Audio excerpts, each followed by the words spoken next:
আজ চলে এলাম রবীন্দ্র সেতুর একদম সামনে। দেখতেই পাচ্ছেন আপনারা, ব্রিজে কিছু মেরামতির কাজ চলছে।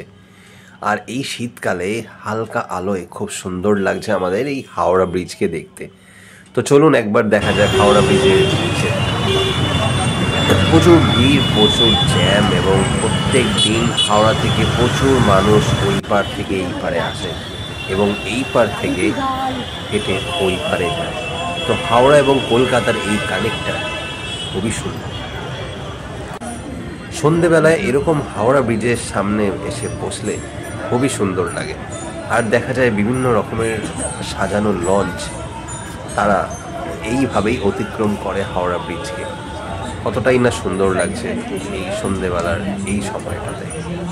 এটাই হচ্ছে হাওড়া ব্রিজের এক অপরিমুহূর্ত সময়।